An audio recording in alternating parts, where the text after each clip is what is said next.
his mind, his morality. That's the only thing that can stop him. This resolution won't stop him. Here's what he knows. He knows that if it passes the Senate, he knows that if it passes the House, he knows that he has a vote. And he knows that if he votes no with his veto, he knows or believes that it will not be overridden.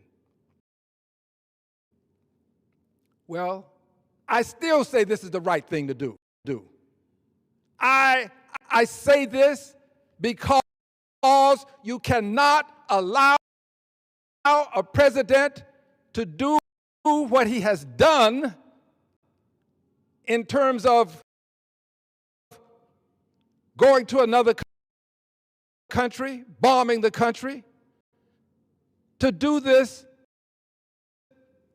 and not put some check on him. At least you have to try. You can't just allow it to happen and decide we'll wait until we can override his veto. Pass it in the Senate even if it never passes the House. You ought to pass it in the Senate. House should pass it. But if the House doesn't, the Senate is doing the right thing. Pass it. Let him know that there are some people who are watching. By the way, the president also gone on to say that the five Republicans who voted for this to move forward, that they shouldn't hold public office again.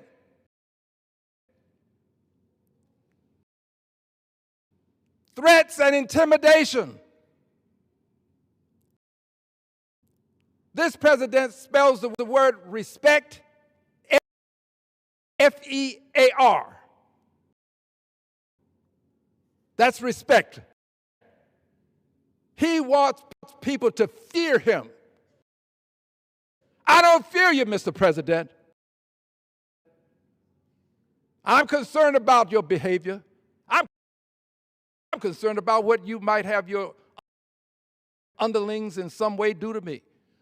But I want you to know I will not be deterred, just as these senators are not being deterred. And yes, they are doing the right thing, notwithstanding the fact that you have a vote in this process. But they did it, and they're doing it. And I support what they're doing.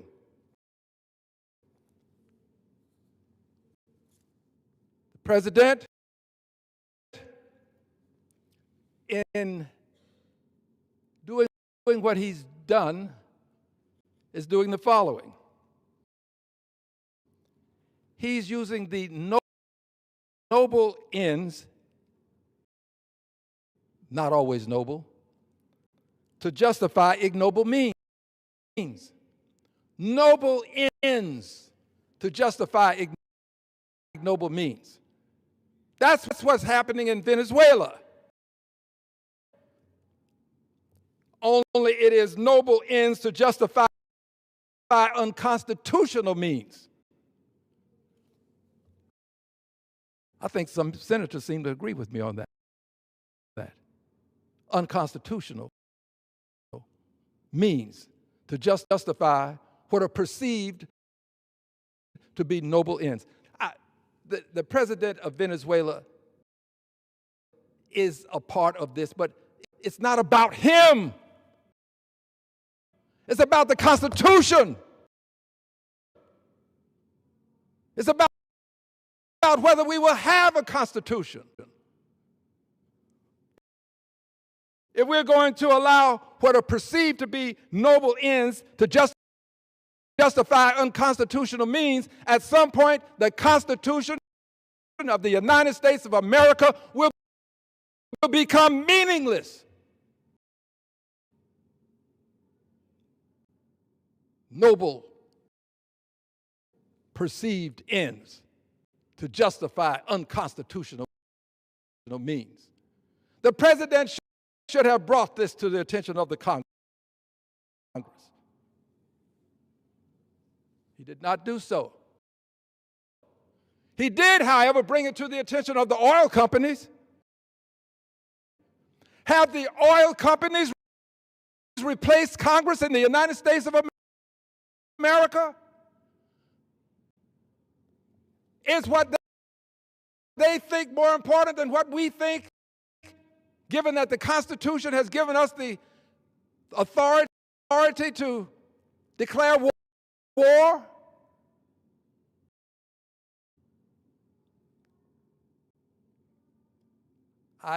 I know that this is a difficult topic for some people to embrace. But this is where we are. Congress has become irrelevant in the minds of this president, in the mind of this president. It's not relevant. It's not. His own morality, his own mind, is the only thing that can stop him. Well, Mr. President, you're wrong. Congress is relevant. And just as the Senate took this action, Congress should take action. Congress, meaning the House of Representatives. By definition, the House and the Senate make up the Congress. But the House of Representatives should take action. We have the power to do what has to be done. We have the power. Before I go further with that power, I want to come back to, if I may, Ms. Good. If the president believes this about international law, if the president believes that the only thing is his mind, I believe he believes the same thing about domestic law. I think he believes that the only thing that he has to concern himself with is whether he agrees, whether he thinks is right. I believe he thinks that what those officers did can be justified simply because they are officers of the law. I support officers of the law. I don't support outlaws who are pretending to be officers of the law when they are committing crimes. My uncle was a deputy sheriff. I support officers of the law. But I'm not going to support officers who would do what happened to this lady, and the president is then going to immediately back them up. Head of Homeland Security immediately backs them up. The Vice President of the United States immediately backs them up. They set the narrative to allow the exoneration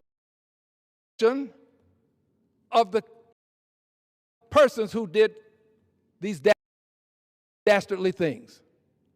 They have put in motion immediately, without an investigation.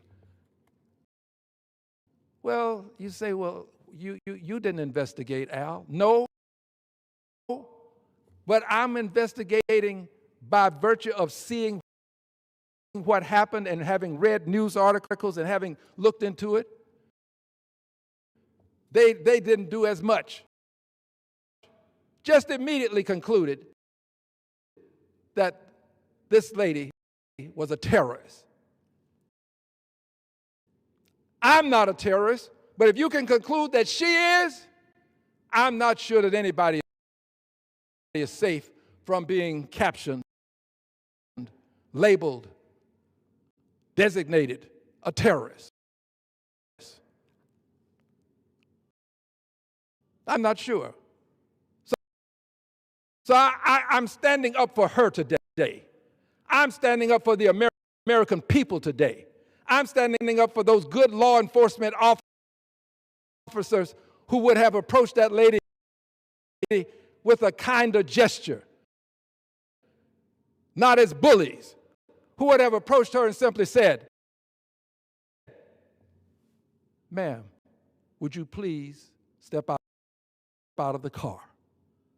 What is wrong with being kind? You got the gun.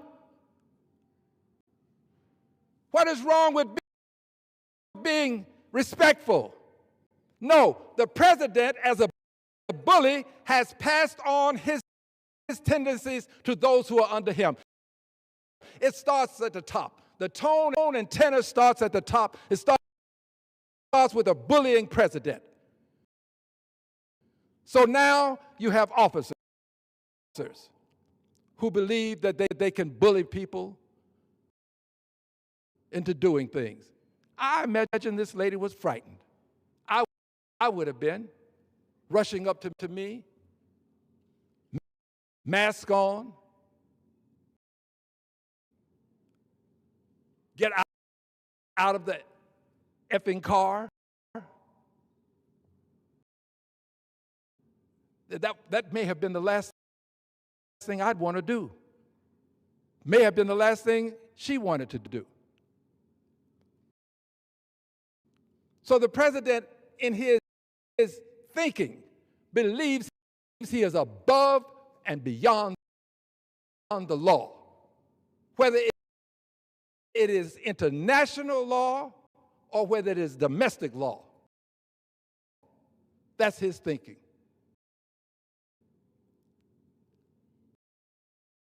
And so I come back to where I was when I said the Senate is doing the right thing.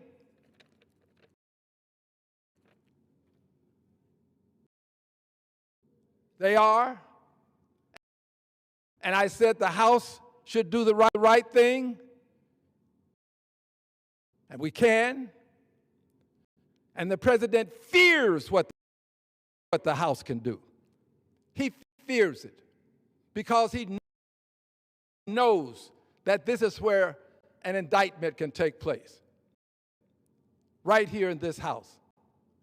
He knows it. And he knows that that indictment can be very harmful to him. Very harmful to him. So he's afraid of what the House can do. He has as much as said it without using those explicit words. He said it. He has said it. He said that they will find some reason to impeach me. Find some reason. Mr. President, it's easy to find the reasons because you've given them to us. Venezuela is a reason.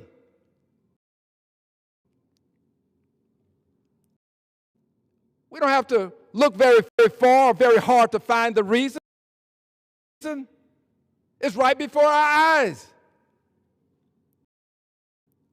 The reasons are there. It's not about whether we can find the reasons. The question is whether we can find the will. It's the will.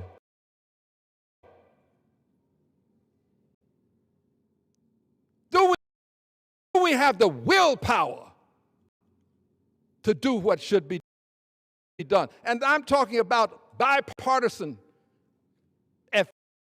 effort. It should be bipartisan. But if it can't be bipartisan, that doesn't mean we shouldn't try to stop this reckless, ruthless president. If the Senate can go forward knowing the rules and how things are likely to play out, if we could pass legislation here just yesterday that I supported going over to the Senate, good likelihood that their behavior is not going to be acceptable to me. If we can do this, we can also do the same thing with the one thing that can stop a reckless, ruthless, outlaw president. The one thing, that one thing, my friends, is what the president fears most. And he fears even having votes on it take place. Now, there are people who would say that, well, if you can't pass it, why vote on it? Because the American people need to know that there are some people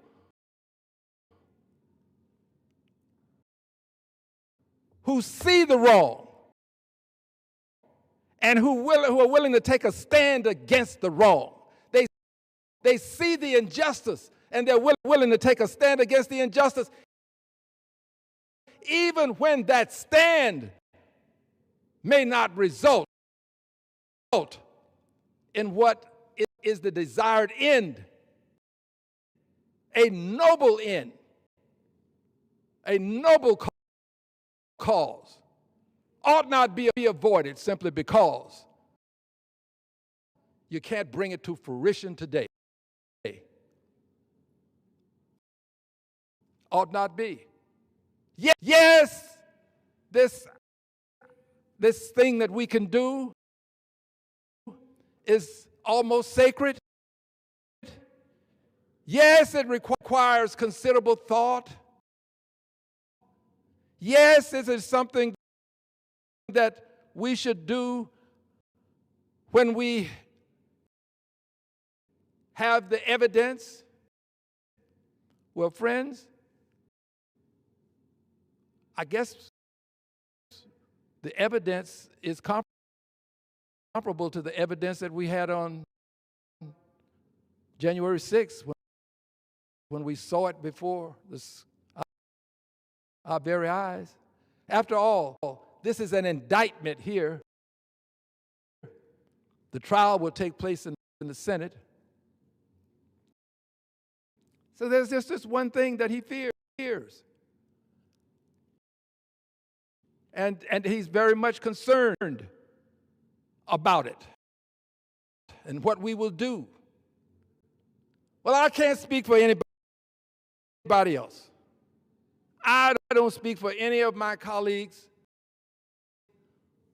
who are in Congress. I don't speak for anybody without the Congress. I don't. I speak for one person. So do not now say that the Democrats are doing something. Just say Al Green. Tell the truth. Because on some issues, I believe that it is better to stand alone than not stand at all. So I'm going to take a stand. I'm going to agree with what the Senate has said. And by the way, I would invite you to read all of it because there's much more to it than what I read to you. But I'm going to agree with what the Senate has said when they said the Congress has the power to declare war. And they go on to say Congress has not yet declared war. You had no right under the Constitution to do what you did. But you do have the right to do it if the standard is your mind and your morality. And we should not assume that this applies only to international affairs. It applies to domestic affairs as well. So I'm going to do what the Senate has done as best as I can. But it'll just be me. It's not the Democratic Party. I believe that these are votes of conscience. Let your conscience be your guide, members. Don't follow my lead, members. Don't do it because I'm doing, and I don't think that there are very many who would. Do it because you believe. If you don't believe, do not do it. I'm not asking anybody to vote for it when I bring it to the attention of Congress. I'm not asking you to. Don't vote for it if your convictions don't command that you do so. Do what you think is right. Senate has done what they believe to be correct, and I assure you, without question, I assure you of this, I will bring articles of impeachment against the President of the United States of America for taking our military to war against Venezuela, for doing it based upon some theory that in and of itself does not align with the Constitution. Some theory that if you have an indictment,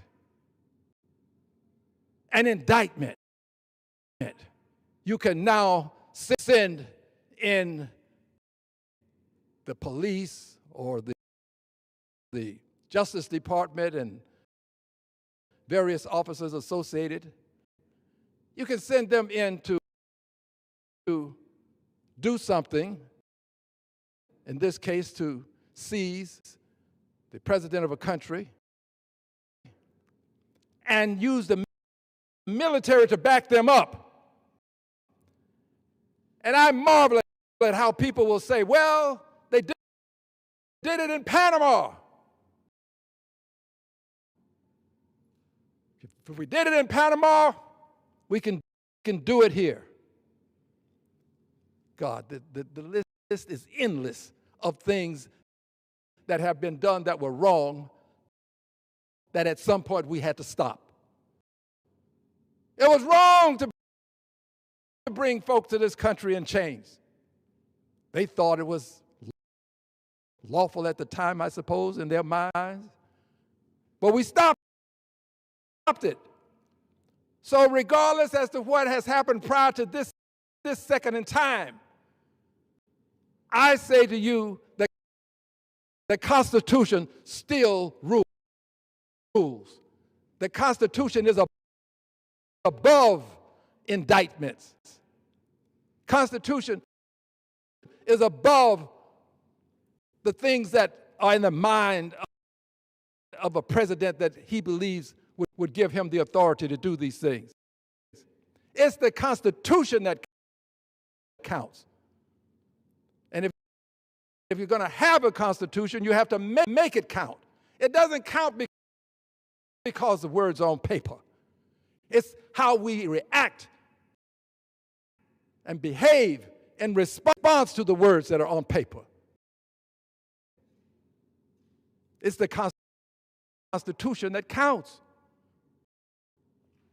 And an indictment is no constitutional reason to send the military, to send a nuclear-powered aircraft carrier, to send planes in large numbers, to send other military paraphernalia.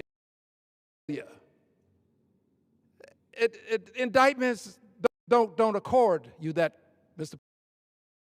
President. And the only way we can stop this is with impeachment. That is the only thing. Why is impeachment? Because, friends, it would say to the next Donald John Trump, we will not tolerate unconstitutional means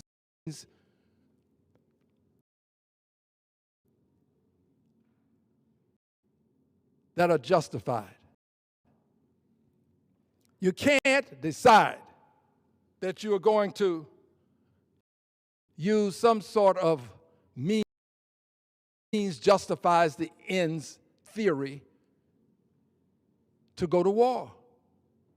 He needs to be impeached, he needs to be convicted, and he needs to be removed from office. Impeached, convicted, and removed. However,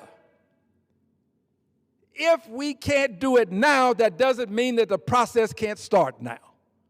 If we can't do it now or sometime in the near future, it doesn't mean that we should not let the American people know that we know that what has been done is wrong. We should protect the Constitution, not allow this to happen. And the only way we can do it, while I believe that this is good, and I support it, S.J. Res 90, I support it. I believe it's good. But the real remedy, the remedy that can make the difference is to impeach, convict, and remove Donald John Trump from the presidency. Well, friends, this is where I stand. I don't do these things to make friends. I do them because I care about my country. I do it because I believe when I salute the flag in liberty and justice for all. I do it because I believe in government of the people, by the people, for the people, and that includes the people who have the authority to enforce the Constitution. And we are the people. We are the we and we the people. I believe we have to do whatever we can when we can. And this is something I can do and I will do. And by the way, those who say that, well, you're just taking up time. We take up more time in between votes than it takes to vote on articles of impeachment. We took up more time just recently in between votes than it takes to vote on articles of impeachment. It doesn't take up the time that prevents us from doing other things. And all of these things that people will say now in terms of why we can't do it, when we get the opportunity to by their standards, they will push all of these things aside and move forward. Well, I'll be there with you. I'm not asking you to be here with me, but I will be there with you. I will be there because it's the country, it's the Constitution, it's the republic that we must protect.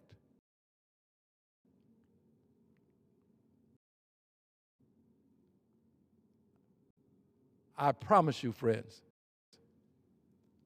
I promise you, I will not be deterred. There's no need, not that anybody would, but there's no need to try to dissuade me. What happened in Venezuela was an act of war. The president doesn't have the authority to do that without consulting with the Congress.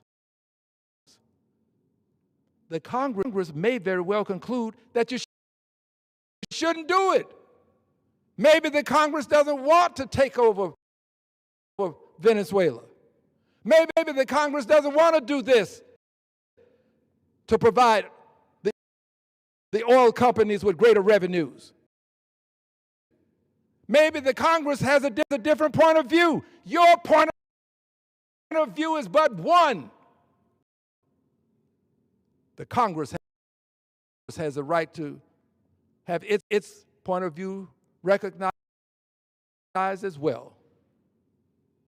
We must, I must, others can do what they may. I must take this stand. I will take this stand. This president will face articles of impeachment for his declaration of war based upon his moral standards and his mind based upon what he thinks he can do without congressional input. I will take a stand, and I will bring the articles of impeachment, and I yield back the balance of my time.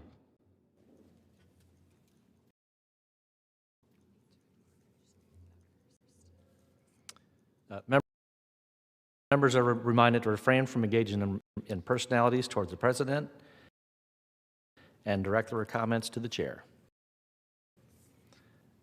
Under the Speaker's announced policy of January 3rd, 2025, the gentlewoman from Florida, Ms. Kamick, is recognized for 60 minutes as a designee of the Majority Leader.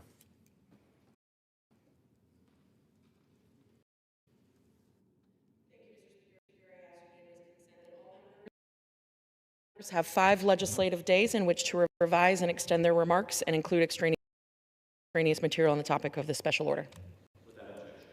Thank you.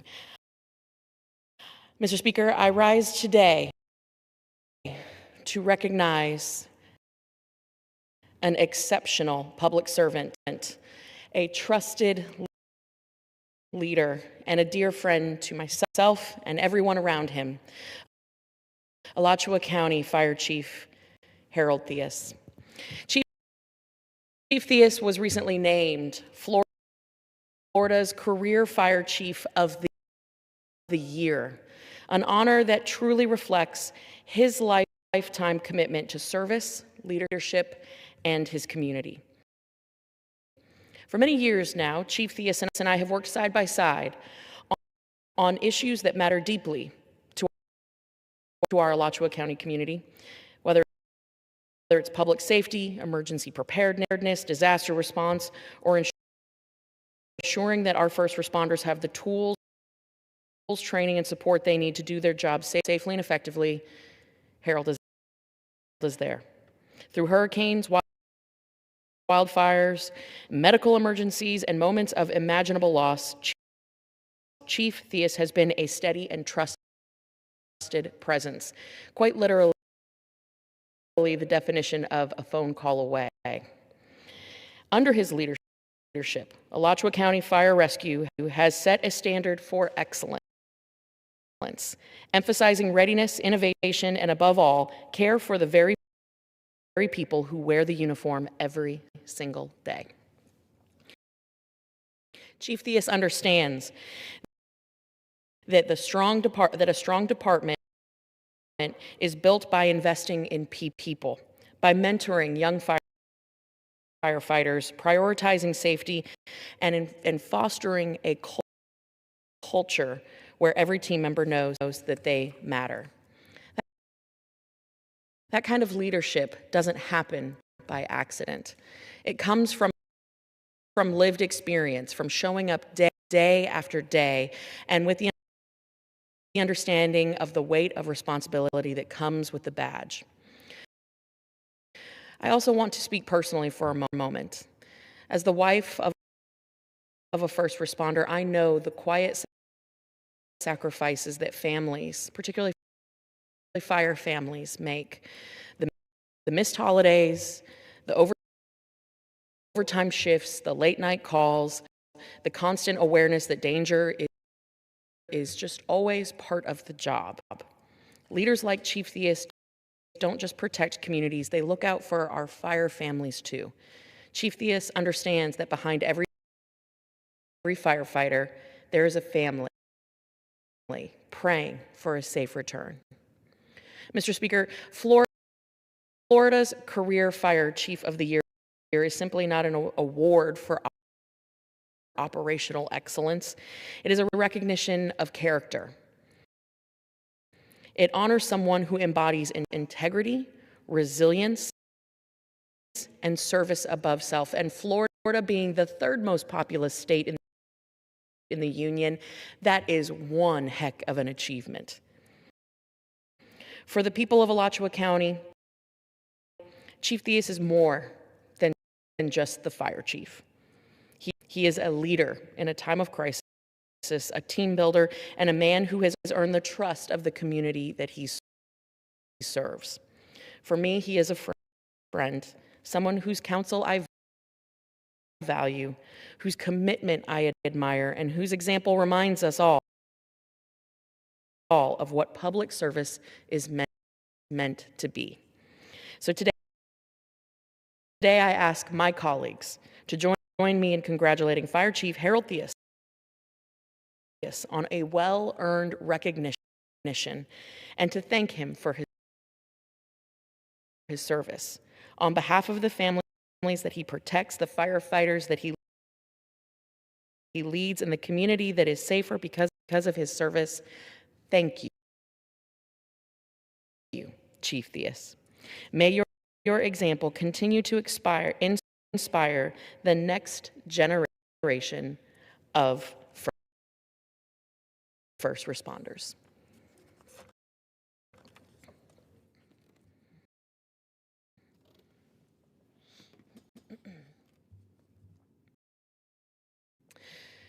Thank you, Mr. Speaker. I rise today to honor the life and legacy of a remarkable public servant,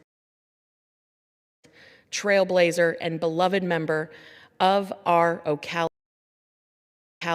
community, former Ocala Councilmember Mary Sue Rich.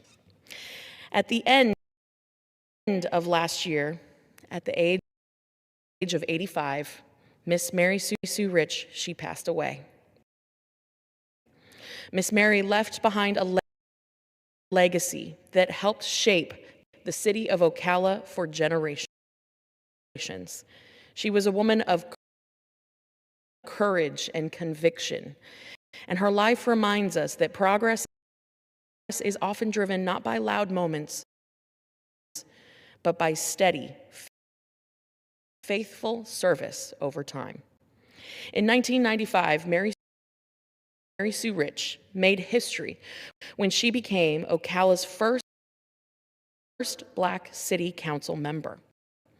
At a time when representation mattered deeply and change did not come easily, she stepped forward with grace and determination. She was ready to serve her community, but more importantly, she opened doors. Mary Sue Rich remained on the Ocala City Council until 2019, becoming the longest serving council member in the city's history. Her longevity was not just a matter of years, but a testament to the trust in her that her community placed in her, and the respect that she had earned through her leadership. Miss Mary was a mentor, a role model, and a living example of what it means to lead with integrity. She believed that progress comes when we bring people together, not when we divide them. Her leadership style was always rooted in listening, collaboration, and of course with a deep love for the city that she called home. Her impact is not measured in titles alone, but it is reflected in the strengthened institutions that she helped guide, the voices that she elevated, and the countless residents whose lives were improved because she cared enough to serve. You know, I remember meeting her for the first time many years ago. I was a young, freshly elected congresswoman, and she was just so gracious and kind. I recall thinking to myself how remarkable she was. Someone whose tiny shoulders, she's not that tall, had been so small, but she carried so much. She was a force, a tiny titan, if you will. And that meeting that we had was actually a groundbreaking for a building that today bears her name. The dirt that we dug that day still sits on my desk. So, as we extend our sincere condolences to her family, her friends, and the entire Ocala community, we mourn her passing, but we choose to use this as a moment to celebrate a life well lived and a legacy that will endure long after this moment. Mr. Speaker, Mary Sue Rich's story reminds us why public service matters. And I ask my colleagues to join me in remembering and honoring the extraordinary life of Miss Mary Sue Rich.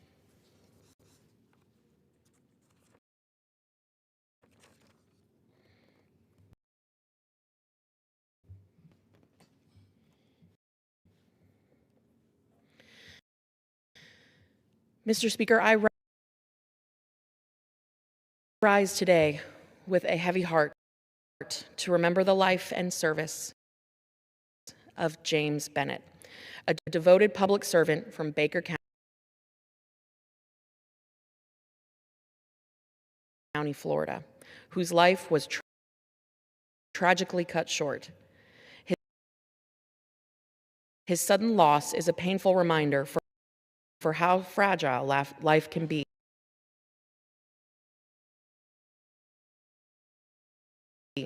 And how deeply one's individual service can touch the lives of so many. James Bennett was first elected as a Baker County Commissioner in 2014, and he approached that responsibility with seriousness, humility,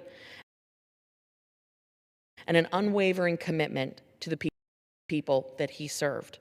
He understood that local government is where public service is most personal. It's where decisions affect families and neighborhoods and livelihoods very directly. As a commissioner, he worked diligently to represent the interests of Baker County, always striving to do what he believed was right for his neighbors. And in addition to his service in Baker County, James was also the chief operating officer for Jack's Port. And in that role, he played a key part in supporting one of Florida's most vital economic assets.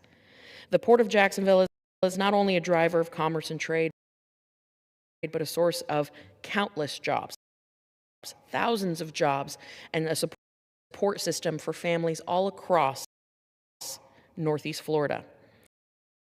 James understood the importance of that mission and brought his skills and leadership to bear in service of our state's economic future. And he always did it with a smile. In fact, I'll never forget, on my last trip to Jack's Port,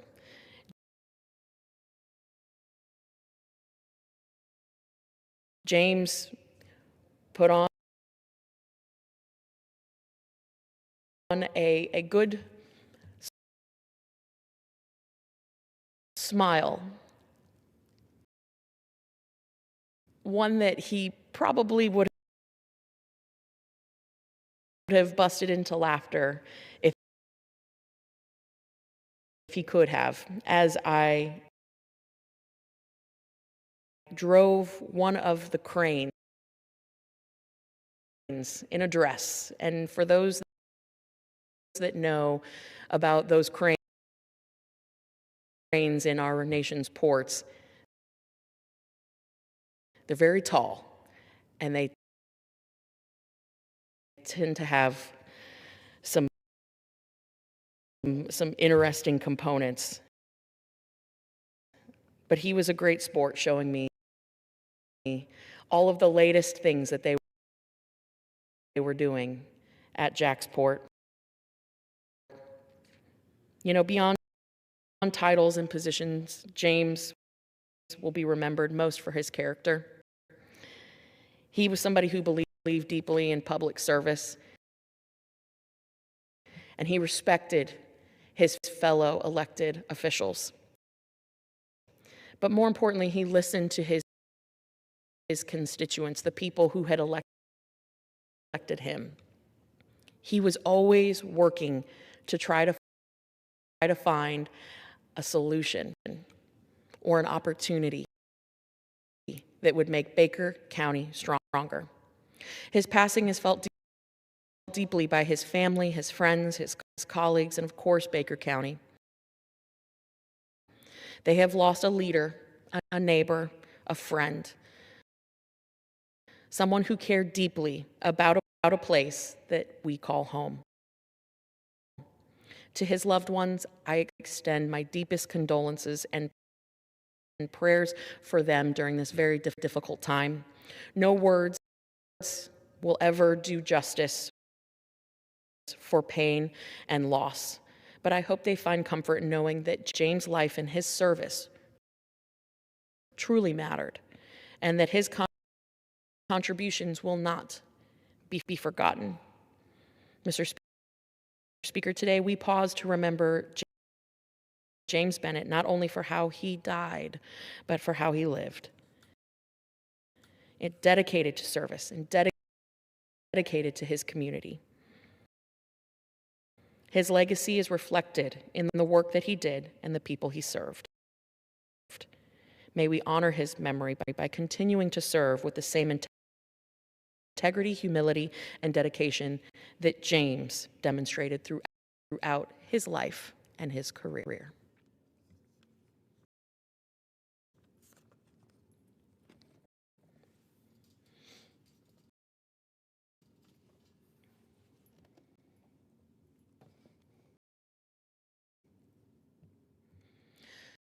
Thank you, Mr. Speaker. Today I rise to honor the life and legacy of Floyd Tillman,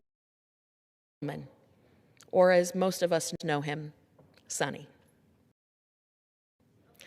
Sonny Tillman, a Gainesville native, a visionary entrepreneur, and a man who knew his barbecue, was a deeply beloved member of our Florida community whose impact will be felt for generations to come. You can't drive through South Georgia or North Florida without driving past Sonny's Barbecue. In 1968, Sonny Tillman opened a small family-owned barbecue restaurant on Waldo Road in Gainesville, Florida. In fact, it's still there today. What began as a humble neighborhood gathering place where you have picnic benches became something that was greater than just a menu. It was something where people gathered and talked about values. It was a place where people would share not just a good meal, but a great meal. Sonny believed in good food made the right way. He believed in hard work, and he believed in treating customers like family. Those simple but powerful principles became the foundation of what we now know as Sonny's Barbecue. Just 9 years later, that single Gainesville restaurant grew into not just a small franchise, but a big franchise. And today, Sonny's Barbecue is now recognized nationwide for its signature barbecue, Southern hospitality, and commitment to quality. Yet despite the company's growth and success, Sonny never lost sight of what mattered most: community, family, kindness, and connection. Sonny's story is a powerful reminder of the American dream, that with determination, integrity, grit, and heart, one person can create something lasting that brings people together. Those who knew him remember him not just for his vision, but for his warmth, his generosity, his ability to make people feel welcome and valued. It became more than a business. He created a place where families gathered, where momentous occasions took place. Friendships were formed, memories were made. On behalf of Florida's 3rd Congressional District, I want to extend my deepest condolences to Sonny's family, to his friends, and all those that were touched by his life. We are so grateful for his contributions, proud, more proud than you can imagine, to call him one of our own, and committed to remembering the example that he set. May we honor Sonny's memory by carrying forward the values that he lived by: hard work, generosity, grit, and love for community, and some good barbecue.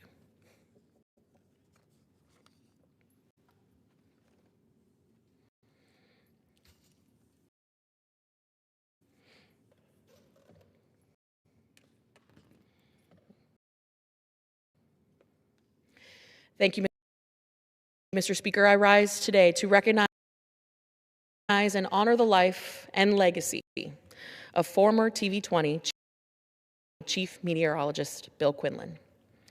Bill joined the TV20 family in 1996 and dedicated 27 years of service to the North Central Florida community.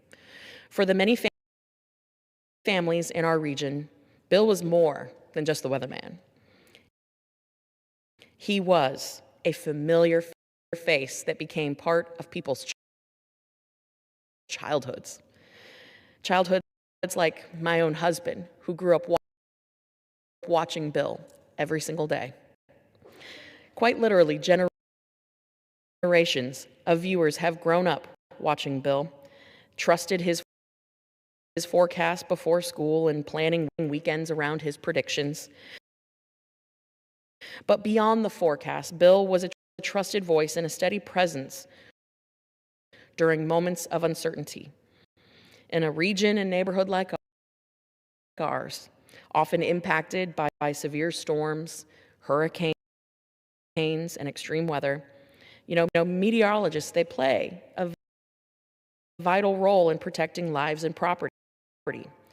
They're educators, scientists, and public servants who help communities prepare, respond, and recover. And Bill was unique because he not only embraced that responsibility with great care, knowing that his work was making a real difference for families across North Central Florida, but he was committed to accuracy, warm professionalism, friendly public service, and mentorship. He helped our neighborhood stay informed for nearly 3 decades. When storms threatened, Bill's steady demeanor, and calm smile brought reassurance and clarity to countless households. Bill also understood that mentorship was important. He took pride in explaining complex weather systems in ways that were accessible and engaging, inspiring curiosity and understanding among viewers of all ages. Many young people who watched him on TV grew up knowing that Bill was a trusted teacher and role model, and some went on to pursue that interest in science and meteorology because of him. I know today my husband has a weather app on his phone because of Bill. So we honor Bill today, not only for his remarkable career, but for his compassion and dedication to the people around him. He took great pride in educating viewers and inspired many young people. His legacy will continue across our community for years to come, leaving a lasting impact on his colleagues, viewers, the TV 20 family, and friends alike.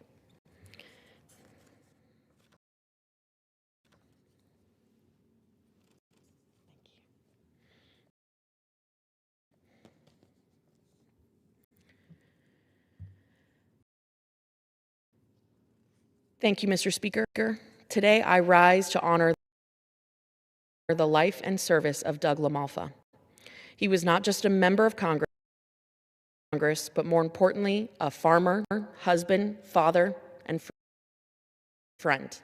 A man whose character was shaped long before he ever set foot in Washington. Doug LaMalfa was about as salt to the earth as you can get. For him, farming was not just something he talked about in speeches. It wasn't a paycheck. It was something that he lived. For the last few days, I've been looking back on our text exchanges and have watched and rewatched videos that he sent me from the tractor while he was harvesting, being a bit of a goofball. But that was what was unique about Doug. He understood the dignity of hard work because he did it himself. Long days, unpredictable seasons, and quiet responsibility of caring for land and providing for others formed the foundation of who he was. That background grounded him. It gave him patience, perspective, and a deep respect for the people who keep this country fed and moving forward. It's the same principles he embodied as a farmer and steward of the land that was the same sense of stewardship that guided him here in public service. He approached leadership the way a farmer approaches the land, thoughtfully, practically, and with an eye towards the future. He believed that you leave things better than you found them, not just for today, but for the next generation. But I truly believe that what set Doug apart was his kindness. Every time he saw me, I was greeted with a loud and booming, and if you knew Doug, you knew that it was going to be a booming voice. Hey, Cat Kamak. Now, he always made a point to say my name right, and he put an emphasis on the Mac because he was always flustered and frustrated when he would hear other people say it and they couldn't say my name right. So when he wasn't doing that, he was asking me about how Big Daddy Garlitz was doing, the drag racing titan who calls my district home, or he was asking about how sweet baby Augie, my newborn daughter, was doing. He was always teeing up some goofy story or taking a funny selfie, and it's those same goofy and wholesome selfies that have dotted my photo album on my phone for the last 5 years. Those that knew him best will tell you that it was his compassion that was quiet but genuine. He listened more than he spoke, and he treated people with respect regardless of who they were or where they came from. Whether he was meeting with a constituent, helping a neighbor, or working alongside our colleagues, Doug never forgot that public service was about people, not politics. When the news broke about his passing, a constituent of his wrote a note to me sharing a story of how she had just lost her husband and was in shock. She'd ordered a flag to be flown over the Capitol in honor of a friend's birthday who had been with her through the loss of her husband. But due to a mix-up, the flag had never arrived. She said she had, quote, given up on it. Well, fast forward, on a Sunday morning, she answered a knock at her door. She was in her PJs and a hoodie. And she found Doug LaMalfa standing there, flag in hand. He explained that it had been returned to his office due to a mix-up in the mail, but knew that she would want it. She was so impressed that not only did he get her the flag, but that he delivered it personally and on a weekend. I mean, what congressman does that? So while that seems like the exception today, things like that were more of a rule for Doug. His kindness wasn't performative. It showed up in small moments, like taking the time to return a phone call or show up on a Sunday to deliver a flag, checking in on families during hard times and seasons, or just standing up for communities that often feel unseen, seen, or unheard. Doug LaMalfa carried the values of rural America into the halls of Congress, of faith, hard work, generosity, and resilience. He never lost sight of who he was or where he came from, and because of that, he never lost sight of who he served. And so today, and hopefully every day, we remember a farmer who answered the call to serve his country, a public servant who led with integrity, and a man whose legacy will live on in the lives he touched. May we honor him by carrying forward those same values of caring deeply, working hard, treating one another with kindness that he so naturally gave, because Doug would want it that way. Thank you, Mr. Speaker, and with that, I yield.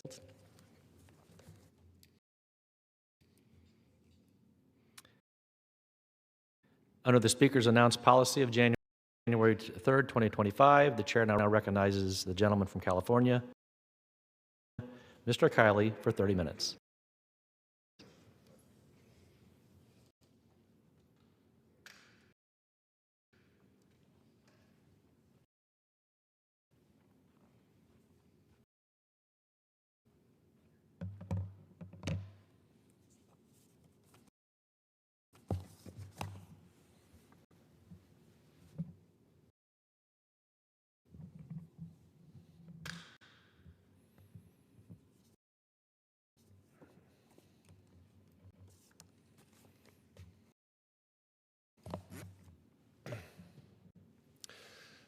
Mr. Speaker, I want to take a moment this morning to examine the biggest fraud scandal in the history of California, and probably in the history of the United States. And that was the fraud in unemployment benefits that occurred in California during the COVID years, amounting to a minimum of $32 billion. $32 billion. Now, it's easy to kind of throw these numbers around and lose sight of what they really mean. So just to put that in perspective, that was half of the education budget in California at the time. It's more than the entire state budget of the vast majority of states in the country. Now, the reason that this scandal bears scrutiny right now is threefold. First, a state audit just found 2 weeks ago that this unemployment fraud in California is ongoing to this day, continuing to cost taxpayers billions of dollars. Second, the Senate still has not passed a bill that we passed in the House to hold some of these fraudsters accountable by extending the statute of limitations. And third, the Newsom administration, perhaps sensing the political peril following the events in Minnesota, has come out and absurdly tried to deny responsibility for this scheme, for this scandal, and even more absurdly tried to blame the federal government for it. So I want to go through exactly what happened, because I believe it is important to show why taxpayers were so thoroughly defrauded, and to assure that this does not continue to happen going forward. The reality is that the fraud that occurred in California took place despite the repeated warnings of the federal government. And it was uncovered not by state officials, but rather by local prosecutors. On November 23rd of 2020, county prosecutors, a group of 9 of them, disclosed what they called the most serious significant fraud of taxpayer funds in California history. Now, at the time, they said they could only prove $1 billion. So $1 billion was already the biggest fraud of taxpayer dollars in California history. Now we know that it was at the very least $32 billion. Contrary to what the Newsom administration is trying to say now, at the time, the district attorney of Sacramento County, Anne Marie Schubert, said, quote, "We have asked and implored the governor to turn the spigot off." She said the governor's unemployment development office was not doing common sense things like checking claims with prison rolls, something that the vast majority of other states were doing and that the federal government had advised. She said this made the scheme, quote, "relatively easy." She called the governor's response slow and non-existent. She advised Governor Newsom to, quote, "look to other states for solutions." The district attorney of Fresno County, Lisa Smitkamp, said that Newsom, quote, did nothing until the elected district attorneys brought it to the media, adding that she did not think the state has a handle on it. Those were comments made back in November of 2020. The following January, the state auditor came out with a report that laid forward in very precise detail exactly how significant the failures of the Newsom administration were, specifically with their unemployment office known as the EDD. A heading in that audit said, quote, significant weaknesses in EDD's approach to fraud prevention have led to billions of dollars in improper benefit payment. Among the key findings, despite repeated warnings, EDD did not bolster its fraud detection efforts until months into the pandemic, and it suspended a critical safeguard. The audit goes on to list examples of where suspicious addresses were simply ignored and the claims process. In one case, more than 1,700 claims came from a single address. From one address, 1,700 claims. And yet, the checks were issued. One of the problems, as mentioned, was there was no cross-match system to cross-match the claims against the prison rolls. So you actually had checks that were being sent to state penitentiaries, to state prisons.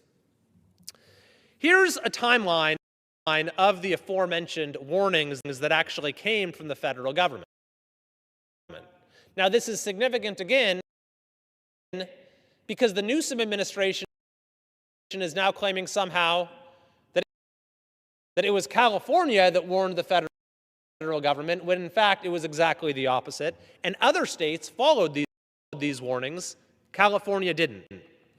In April of 2020, the United States Department of Labor sent instructions for implementing the Pandemic Unemployment Assistance Program and told states to take reasonable steps to deter and detect fraud, including audits.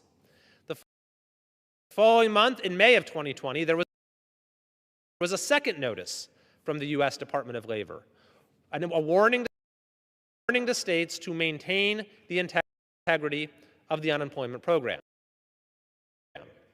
Later that month, in May, the U.S. Department of Labor requested data from California, and the Office of the Inspector General warned California that the state was likely to see at least $1 billion in fraud based on new claims from March and April. During this time, the Newsom administration's EDD office had exactly two staff members who were responsible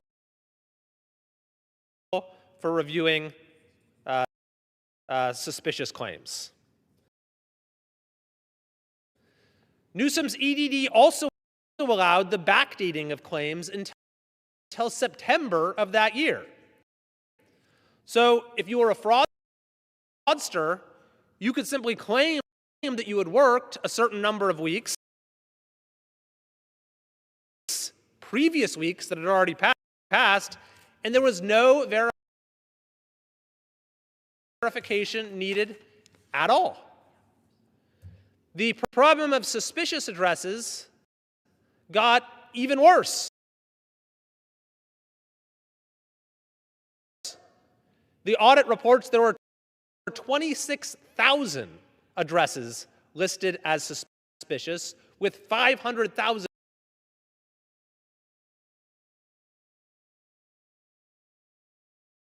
more than 500,000 associated claims.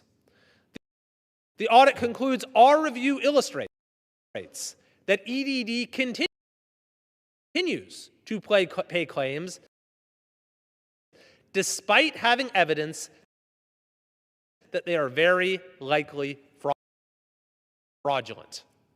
Again, this is a finding, this is a talking point not from the governor's political adversaries, not from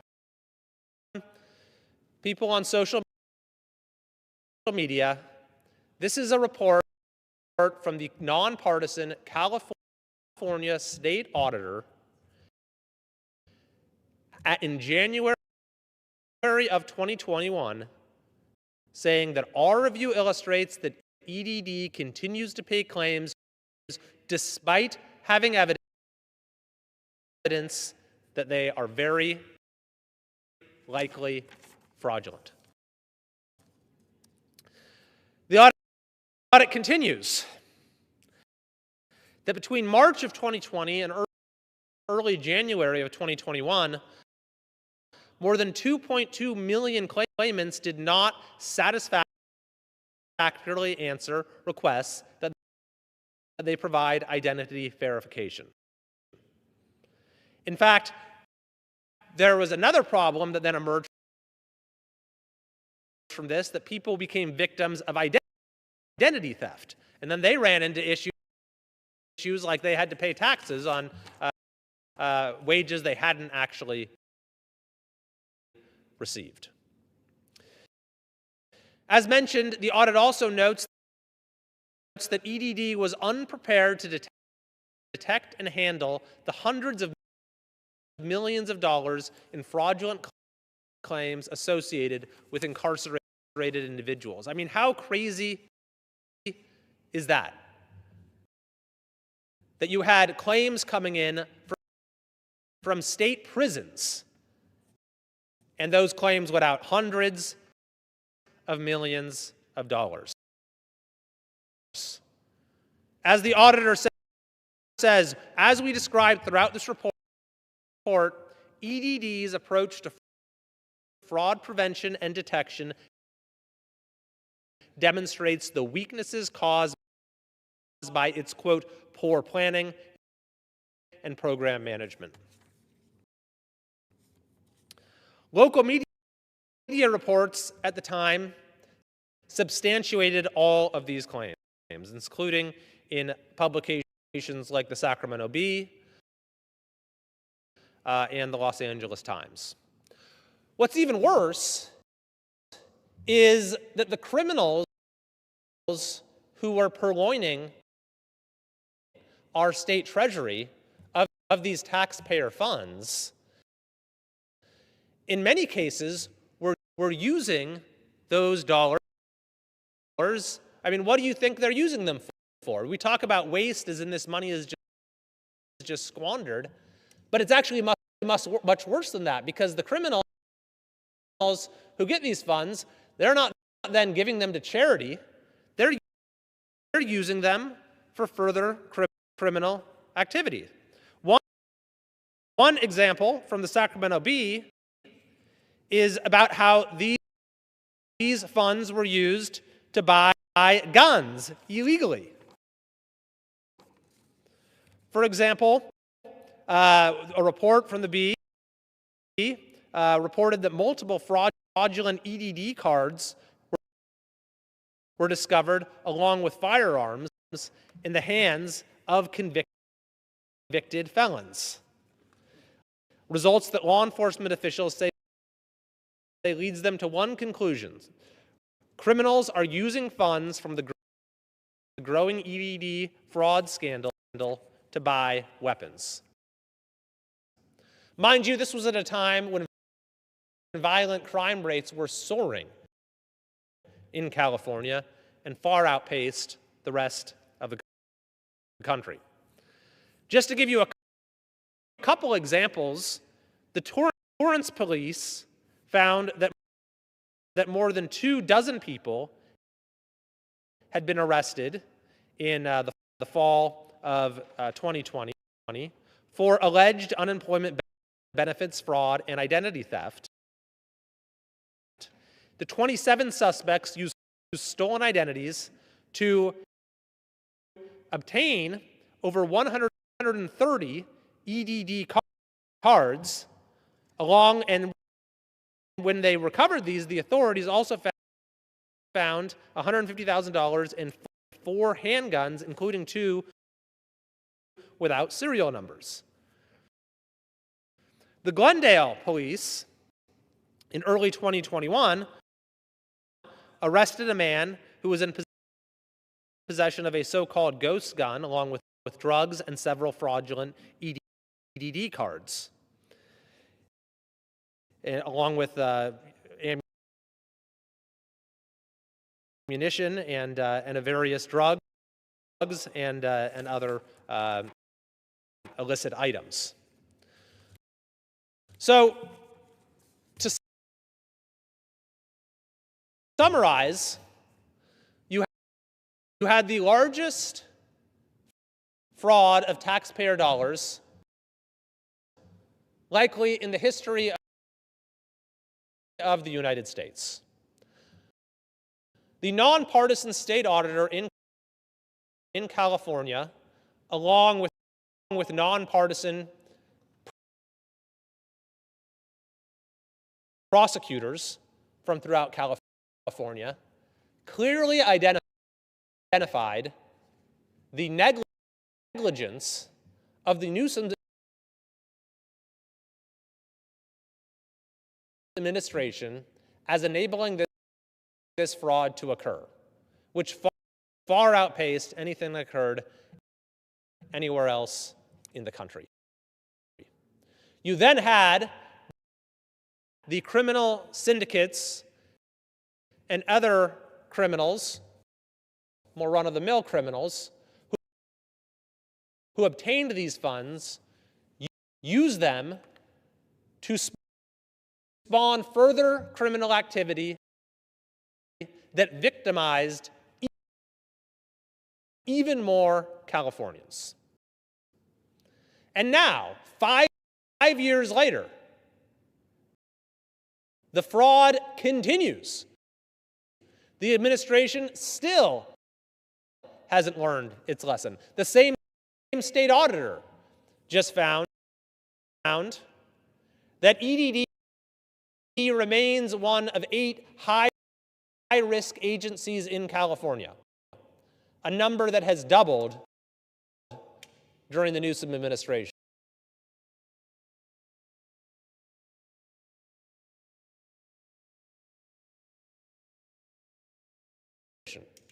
Finding that the EDD continues to allow billions in fraud.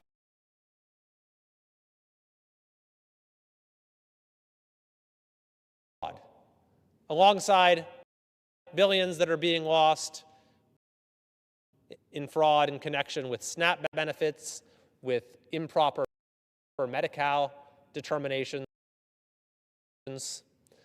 not to mention community college fraud, and fraud basically everywhere you look throughout the California government. And so now you have the governor insisting that none of this was his fault. California did nothing wrong. He's even made up bogus numbers like he somehow prevented $125 billion in fraud. So the concern is this. If the governor and his administration are unwilling to admit any responsibility whatsoever, despite the clearly established evidence of their responsibility, how can we expect this problem to ever be fixed? I will tell you, I am working in a bipartisan way here in Congress to bring accountability for the vast fraud that continues to take place in California, so that our tax dollars do not have to see their hard-earned money going to criminals, and can finally start getting a reasonable return on their investment in our state government.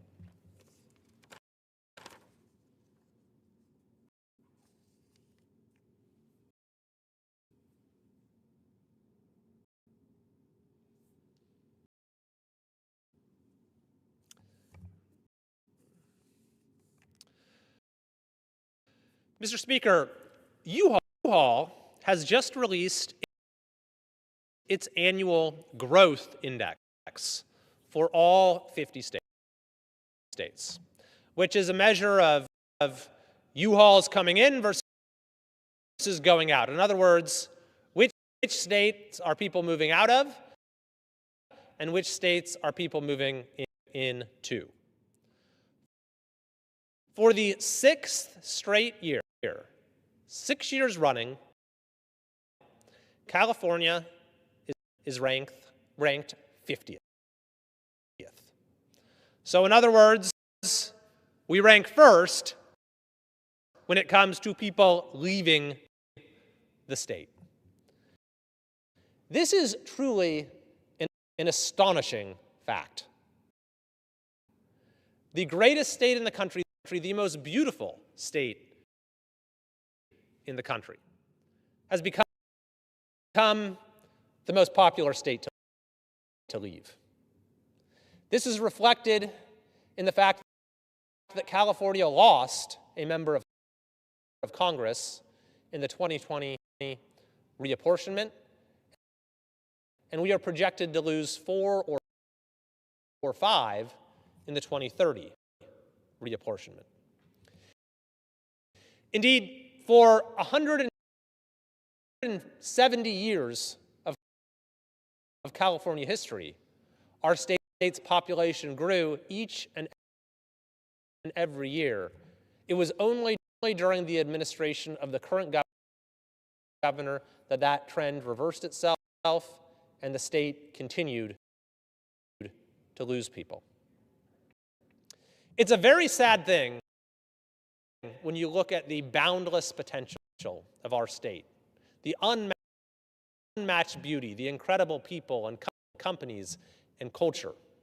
We have everything, and yet for too many Californians, it's become too difficult to get by in California, or it's the crime, or it's the homelessness. It's the inability to buy a house. It's the price of gas or electricity or water. It's the fact that our state leads the nation in unemployment, in homelessness, in poverty, in illiteracy. These are all politically created problems. The good news is there is a coalition for common sense emerging in California. And we have started to see progress in circumventing our state's political class and bringing real change. For example, we passed a measure in 2024, the voters did, to restore some consequences for criminal activity.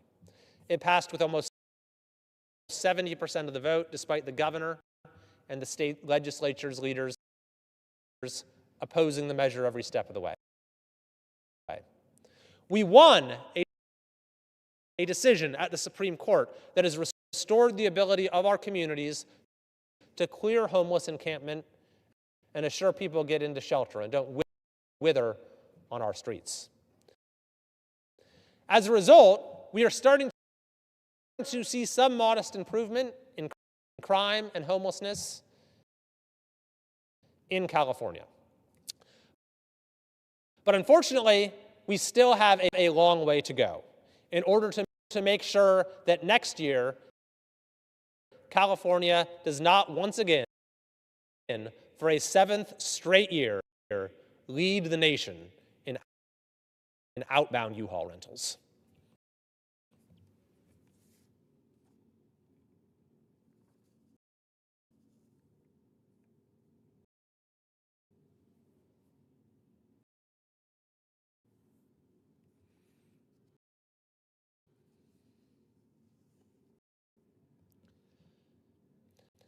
Mr. Speaker, there is currently a proposed ballot measure in my state of California to impose the nation's first ever wealth tax. And in response to this proposal, you are already seeing an exodus from California. Because while the measure won't be presented until November and wouldn't take effect until next year, the language of it ensnares anyone who was a resident of California until January 1st of this year. So it would actually try to apply itself to former residents. Now, California already has the highest income tax of any state in the country, the highest gas tax, the highest overall tax burden. But a wealth tax is something unique, because a wealth tax is not merely the taxation of earned income, it is the confiscation of assets. So they're saying it's just for billionaires. But of course, it starts with billionaires, and then they continue to lower the threshold, ensnaring more and more people. But even for billionaires, presenting a 5% tax on all of your assets is problematic because, number one, it requires actually having liquid assets amounting to 5% of one's net worth. But number two, what you're already seeing happen is entrepreneurs and job creators are simply leaving the state to avoid this unique penalty. Now, we already have the highest unemployment rate of any state in the country in California. So it really doesn't help that now the state is causing even more job creators to leave the state.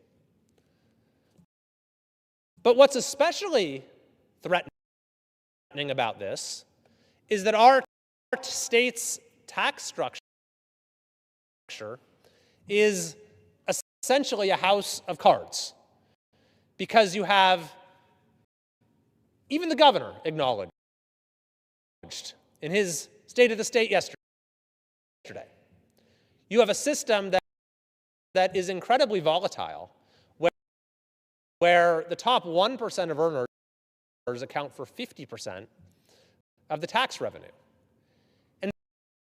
And so if you have this wealth tax that's suddenly going to cause the highest earners not to want to have anything to do in California, the state's finances will collapse. The entire house of cards will come tumbling down. This is not to mention the myriad constitutional problems with this proposal, not least the idea that they're going to try to apply it to former residents. It also isn't to mention the problems of administrability, which is why if you look to other countries that have tried to impose some form of a wealth tax, they have quickly rescinded the policy because it turned out to be a disaster. So I will be fighting against this latest misguided, insane proposal in every way that I can, and that includes using the legislative authority that we have here in Congress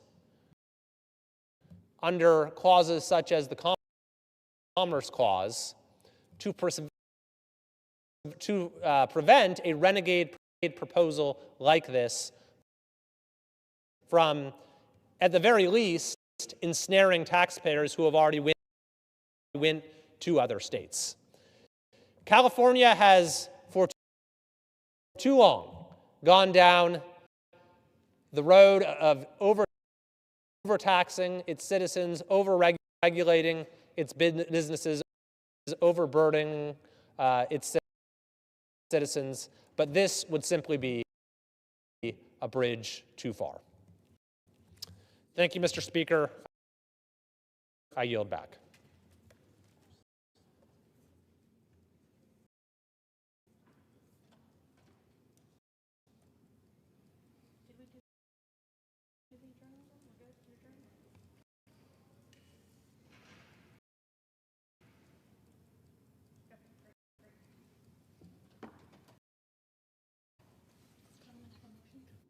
Does the gentleman have a motion?